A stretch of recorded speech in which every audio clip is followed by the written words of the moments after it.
Hello there, Debbie. How are you? Hello, how are we? I sound like a hello everyone, Hello, and everybody. welcome to the lovely girls competition today. Girls, the lovely I girls. don't think anyone like Oh, we when. should have called the pod the lovely girls. Oh, we should have. You know, Gosh. that's a bit full of our No. own importance, is it? Yeah. They all have lovely bottoms. Is that what they said? Isn't that? Yeah. Oh, they Jesus, all such a- have lovely bottoms. Oh Mm-hmm. my Father god. Ted was the best show ever. It was the best show. It really bloody was. In fairness. So funny. Um, Um. so we're back. It's very hard, as you can see, when you just sit at a microphone and you're like, how do we start this thing? So that's why it's always fairly random. And we're going to talk about, is it just us? Or do we need to normalize tantrums? Tantrums. Let's talk Tantrums. about tantrums. And look, before you turn it off because you don't have a toddler, this is for all age It's about groups. like me having a tantrum I have tantrums. and you having a tantrum. You're 5, you're 10, you're 15-year-old, whatever. Oh, yeah, adolescence. Because I think Your that's parents having a Yeah. tantrum. Yeah. Oh, my granny has plenty. Oh, that one, when she's a tantrum, you'd know all Really? about. Oh, she'd eat you without salt, she would. So look, I think Huh. it's a really good one to get into because it's basically talking about emotional regulation and stuff, but I think we need to go away from even that terrible twos kind of language or that I like the teachable twos. I like that term. terrific twos. Mm-hmm. Teachable twos. Terrific Yeah. teachable twos. But it's no more about twos because No, it's Jack not. has started that.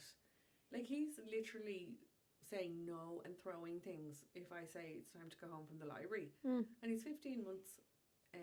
Yeah, and then almost some of 16. them don't hit that phase until later. Exactly. Either. Every popcorn pops at its own Pops. pop. Popscorns. Somebody said this to me the other day, and I was like, "That's a really good one." The popcorns all pop at their own time, and that's a lovely way of thinking of it. But we will all have that emotional regulation, dysregulation stuff at different times. We're humans. Yeah. We're not always calm, and that goes for you as a parent as well. Like that, you're not. I think that's a big burden to put on ourselves to always be calm or to not have an out tantrum ourselves. And then, like, a lot of the time, we're like losing our shit because they're having a tantrum. We're like, what's going on? Blah, blah, blah. And then you're like, why do they have a tantrum? Yeah, but we're also having And they're watching us have an absolute melter with them and be like roaring at them and getting really. And I'm a big one. I'm not a big roarer, I will say that, but I'm a big one for like sighing. So I'm like, because that just gets it all out, the big breath. And I do hear them going around. They do that too, Yeah, they do, Of because course. I do it. Yeah. And I'm like, oh, there I am, rocking around the house.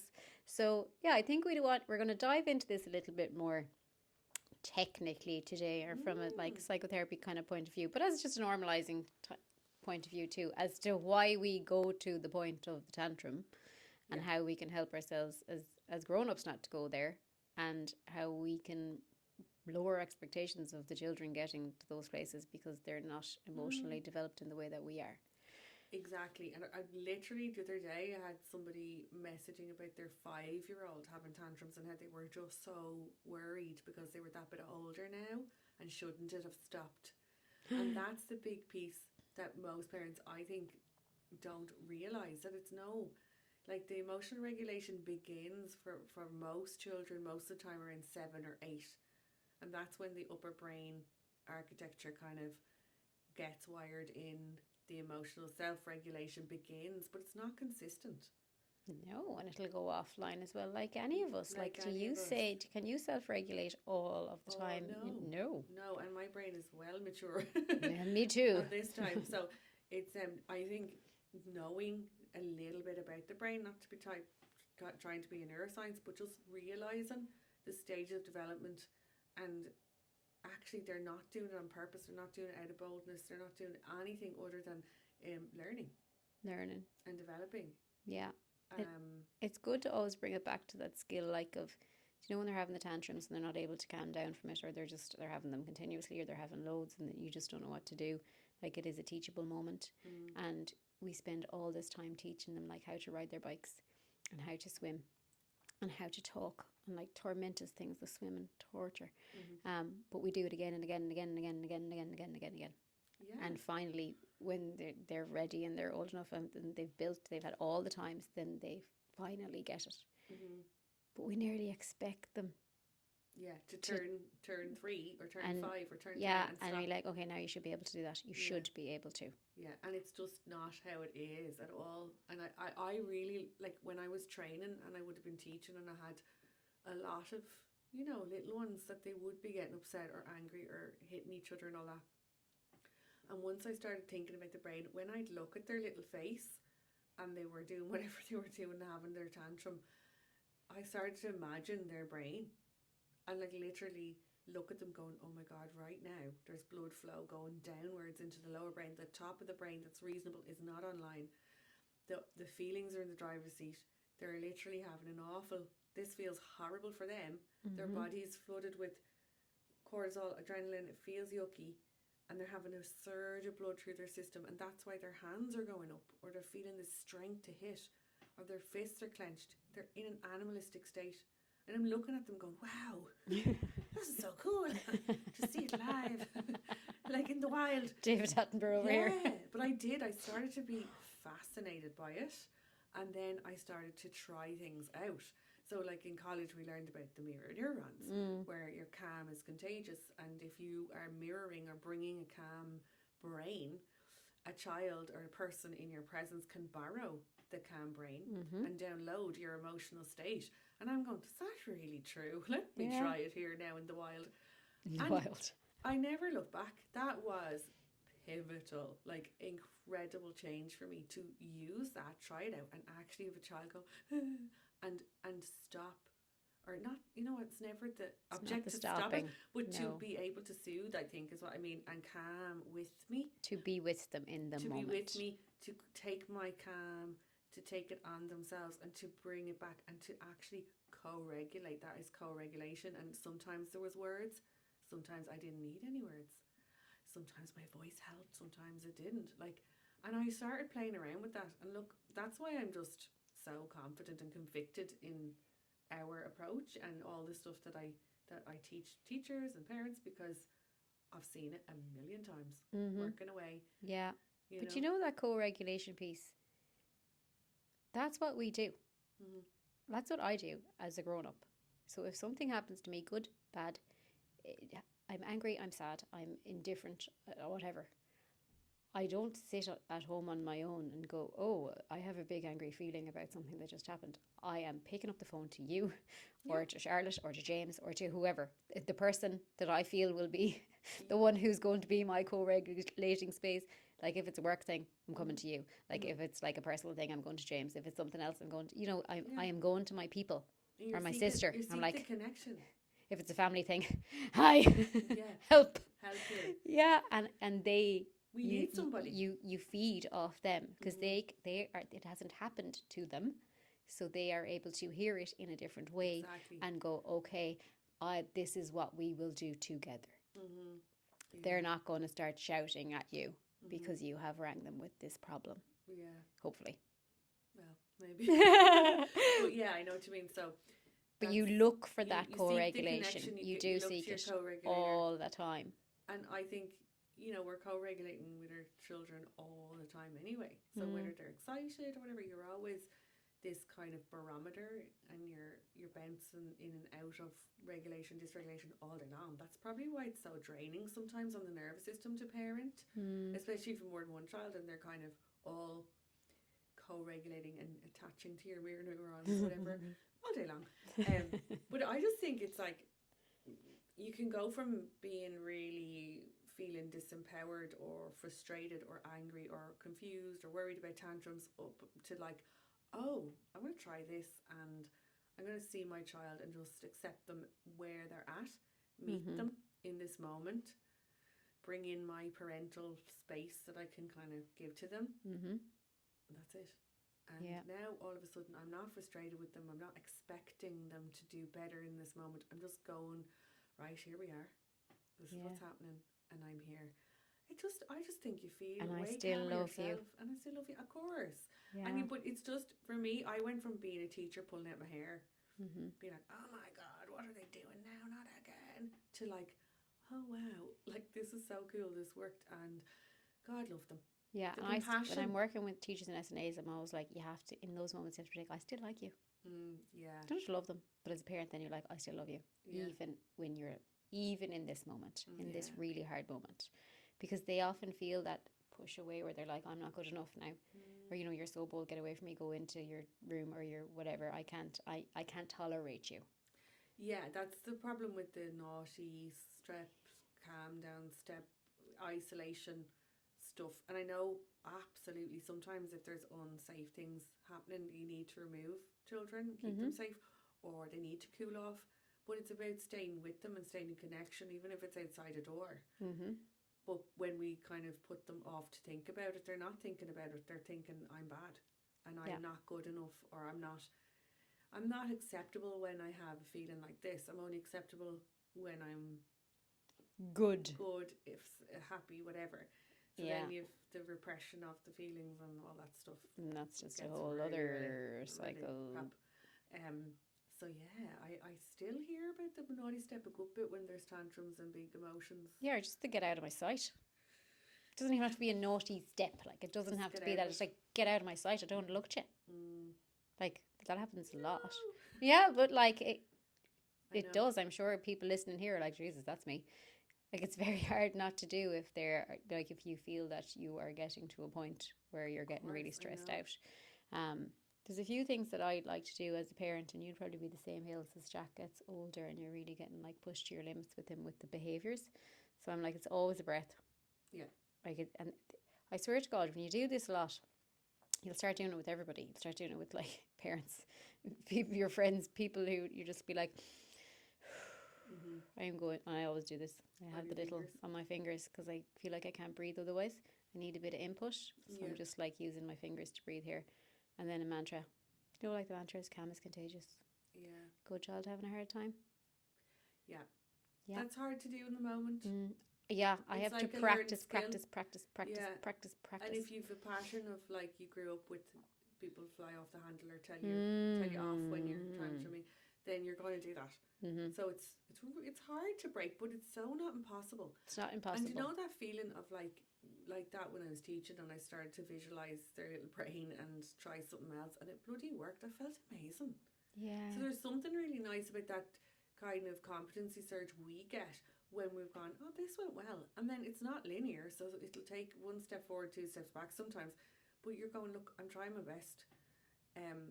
I think as well, we've talked about this before, just I think it was on one of our webinars, but it was like knowing your own regulation style and your own sensory kind of preferences or sensitivities or whatever is so important. Like for me, smell and noise are quite heightened for me.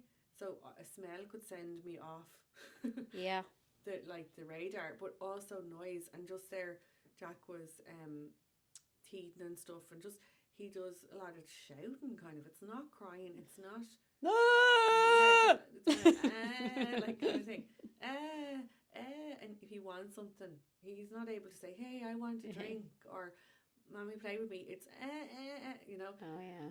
And that's grand, but if I'm tired or whatever's going on, that's like really hard.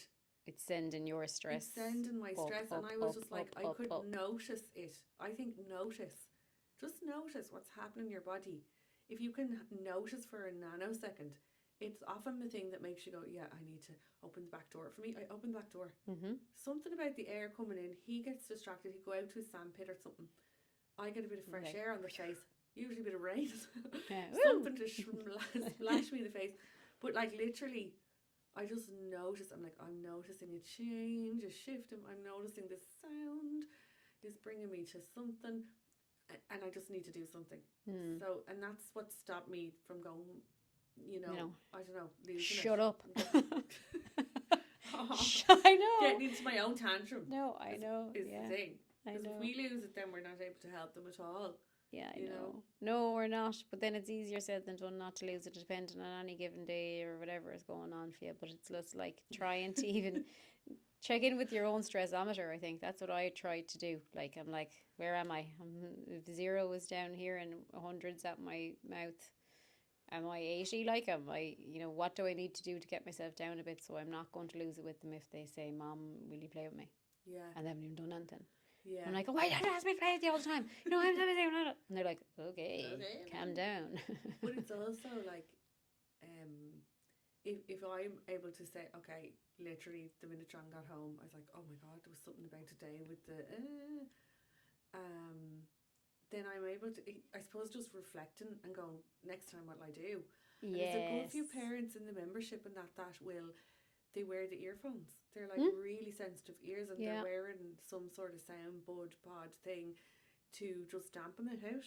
Especially like if one mom, around dinner time, she's like, I can't. Yeah. It's just chaos. I'm trying to cook. The smells kill me. They all want something. They're all hungry.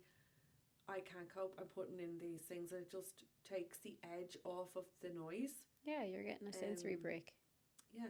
Yeah. So it's like when and if and when you do have your own tantrum going on, yeah, learn something from it, or yeah, even adjust reflect. something. I think that's reflection is one of our greatest tools. And we reflect all the time, because you go to bed feeling guilty. That's your attempt at reflecting. If you like, we're like, oh, I didn't do enough today, or I didn't do this, or I shouted today. It's like, no, let me change this to, I'm reflecting, I'm learning. This happened. I'm gonna. What can I change the next time? Do my best the next time. Yeah. Is there something I can switch in? Buy a pair of headphones. That is so that this thing is no longer driving me bonkers. When maybe it shouldn't be. If it is like over questioning about something, how can I put in something where they don't have to ask me that question anymore?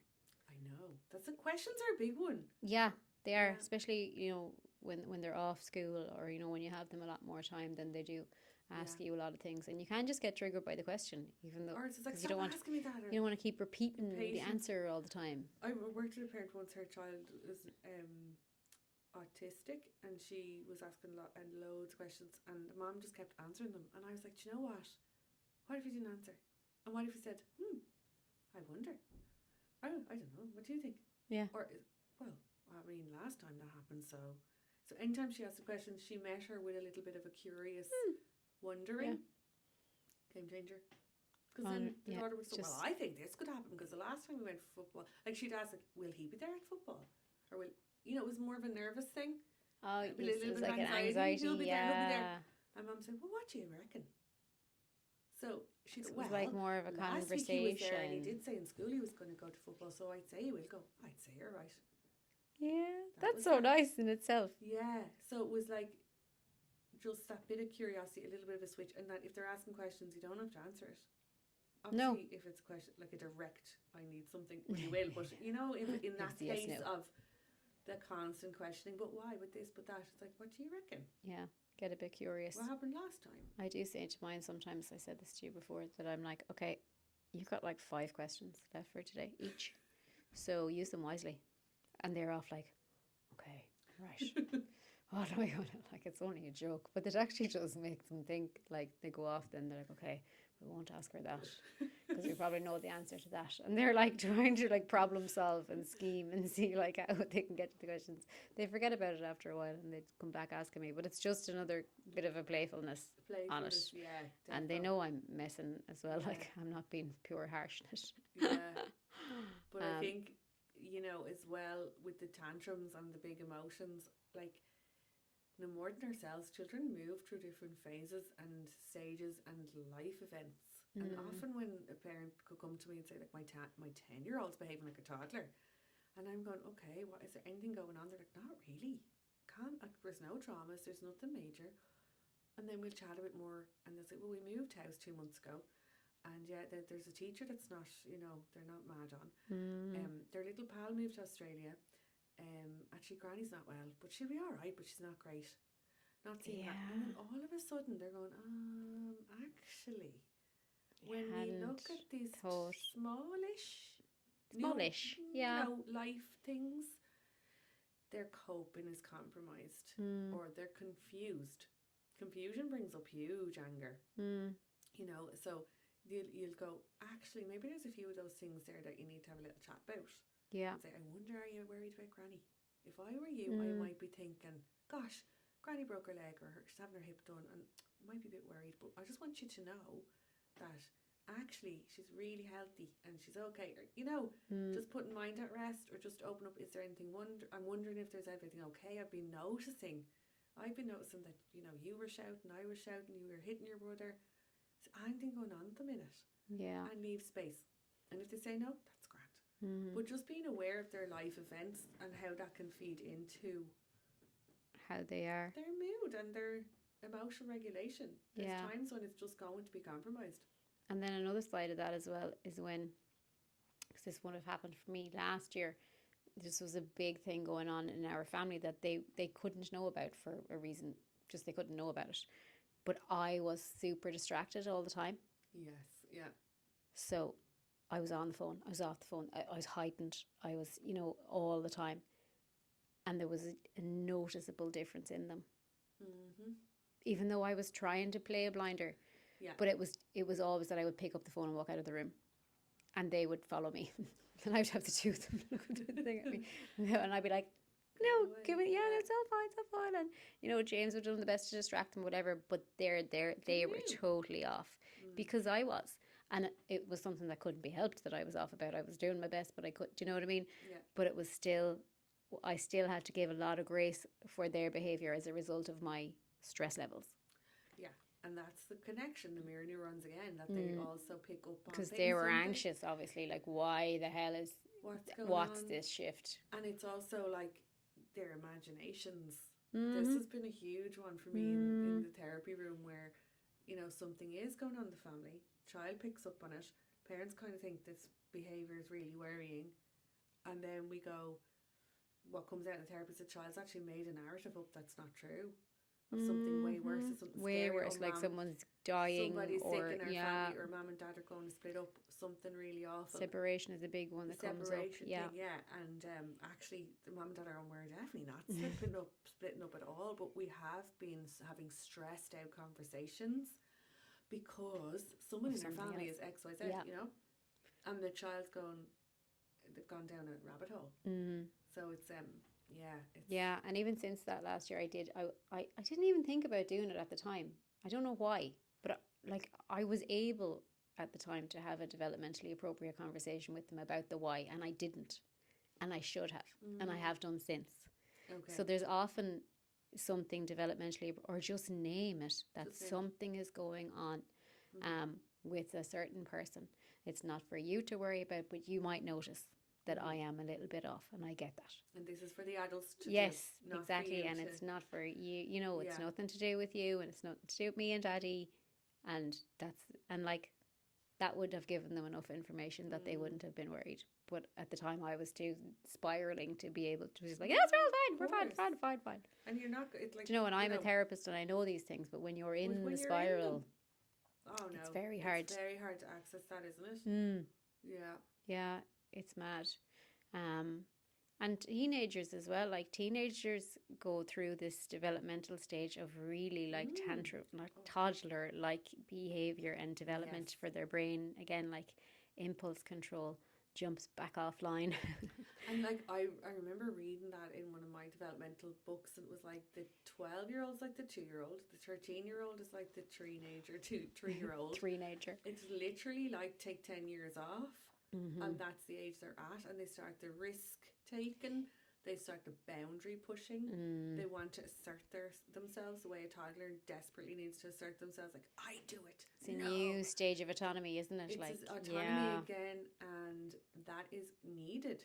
It's part of their development, so we're trying to support that need for autonomy whilst also keeping your boundaries and your patience. But that's all like more tantrums. So really what we're saying is there's never none. There's never no flux. But like I would nearly be worried if they weren't having them about something, because I would nearly feel like they were hiding something, because life isn't easy. Friendships aren't easy, and school's not easy, and nothing is linear, and they'll be very lucky if they go through having no issue with a teacher or a child or whatever. And I'm nearly glad, I'm not glad they're upset, but I'm glad when they come out and they are letting it out. Oh yeah, and like, I mean, when we do parental intake and therapy, it's, did they have their tantruming stage at some point? Did they try and insert themselves, whether it was small or big, or that you're looking for that as a stage of psychosocial development, that they sought to assert themselves, and when they didn't get their way, they were upset by that. That's what we want to see. We do, because it would be like a normal stage of development. Imagine getting to 30 years old, never having had an angry outburst. Which is weird, wouldn't it? And you wouldn't know what to do with the anger. The only way to learn what to do is to, feel it. Feel it. And let it run its course. It's like Feel it to colouring in heal an it. apple and thinking you know what an apple is. You have to take a bite, crunch Ooh, it. I like that now. Man. To crunch through and taste the juiciness, and then you know what an apple is. You're not going to just know from being talking about it. Or No, it's actually very true. And would you have found now in the last, since you've entered motherhood, the last 15 months, would you have found now because of lack of sleep and all of that you would have been closer to tantrum due to that? 100%. Yeah. Well, like 1,000,000%. And I felt very much shame around that. Like I should be better. Why am I losing my cool? Why am I snappy and all? And then it was actually looking back at research, and Dr. Rebecca Quinn, she put up a post about. I love her.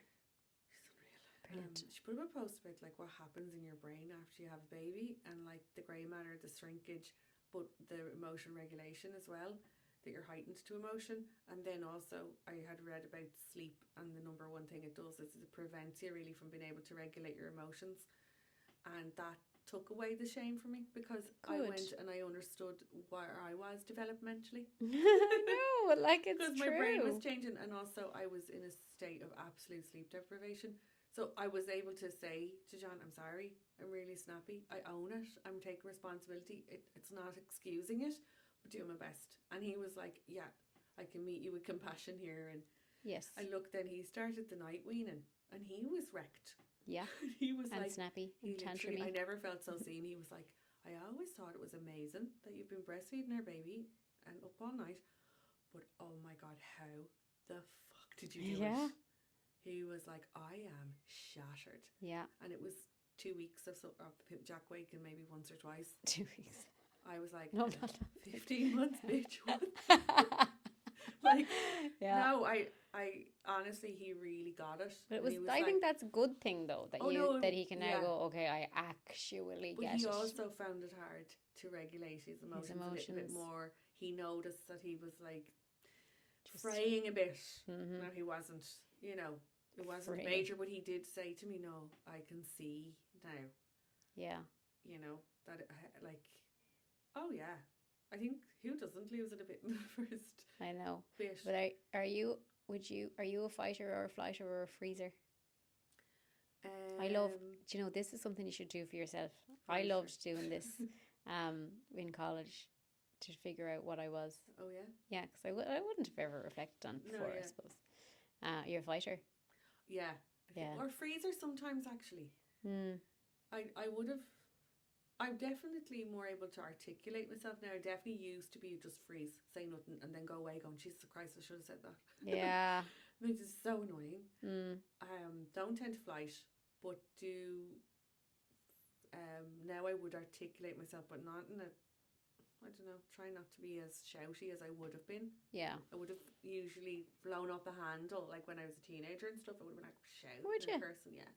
Cursing? Oh, cursing away. Oh my god, you terrible, devil. Yeah. Super angry. Yeah. But look, I think, can it change as you like? I'd say, yeah, it can change. I'm a freezer. I don't think it'll ever change. No. But with therapy, don't you kind of heal that part or learn the regulation is deeper and integrate things like so that, for me, I'm not as reactive. No, I don't think I've ever been a reactive person much. But I'm not either. Maybe I stand up for myself a little bit more now though. Yeah. So I try to come out of that and actually. And what was the thing you did in college to figure out what we were? Was it a specific? No, it was just when we were going through all the stress and and going through the hand model of the brain and all that kind of thing. I was like, oh, look at that now. I remember in nearly every assignment they were like, what's your attachment style? And every time I would like, I'm not sure yet, because that took me so long to figure out your attachment my style. Attachment style.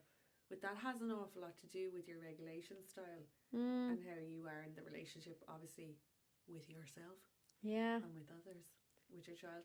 It's the mad one. I just grew up my whole entire life going, love me, love me, love me, love me, love me, love me, love me, love me, love me, love me. Something like a fucking bad puppy. Love me attached to Yeah. It's great to think about though. No, it is. It's a good one to think about as well. So now there you go. Let us know about your tantrums, big, small, and different, no matter what age you are. And there is no shame for expression. Actually, that's one thing that I want to say to end age. this. I really don't like the narrative of when a woman like loses her cool or expresses her emotions, that it's like she's a bunny boiler, or she's like, you know, that it's real shameful. Yeah.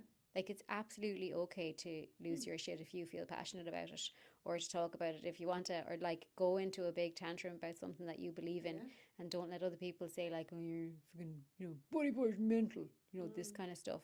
And that there is a shaming thing around women saying how they feel. Yeah, but there's a general like disdain for any anger emotion coming out, I think, in anyone. But like for women it's like, oh, she's hysterical, she's always emotional, that kind of stuff. And like, emotional. You have to be calm. Yeah. When no one's calm all the fucking time, we go away. You know, we're doing our best, but actually a range of emotions is normal. And when a child is angry, it's really healthy to express it and let it out. When you're angry, it's healthy to express it and let it out. Yeah. You know, in the best, most adjusted way you can. Well, I always come back to that phrase, you know, all feelings are okay, all behaviours are not. Yeah. So we try it's how it comes out. We try to bring it out as we learn, when we have control of it. And when we're deep in our stress response system, we've no control. It's reflexive, not we're not in control of that, like, do you know? Yeah. There's a phrase we use here in Mayo, I don't know to use it. He lost the canopy. No, I have not heard of Did you ever hear that one? The canopy. Lost the canopy. You know, the canopy, yeah. Lost the head. Top, yeah. The lost the canopy, Love that. Yeah. Canopy. Very posh. Yeah. Very it's not posh. No. Lost. Lost the rag, lost the head. Yeah. Lost the canopy. Blew a fuse, flipped a switch. There's all these phrases actually of like blowing up. Yeah. But then I always, like, I thought it was so interesting when in college when it was like flipped a lid, and we're like, oh my God, that's actually what happens neuroscientifically, like, you know, in your neurobiology, that's what happens. Your clever brain goes offline. Literally, you flip your lid. You don't have your reasonable brain. Your reasonable or your logical brain, and neither do we at this point. It would appear. What was I going to say? Do you know what? We've kind of started off talking about tantrums and children and stuff, but it's a lot about the parent. I wonder, we should do one on mom rage, or the whole term of like mom that rage. shame around your emotions. But like, what even is that? Anyway. Yeah, let's do one around that. I think we should come back to this one. Yeah, come back to us with any topics you want. Yeah. Thank you very much. Thank you. And don't lose the canopy this week.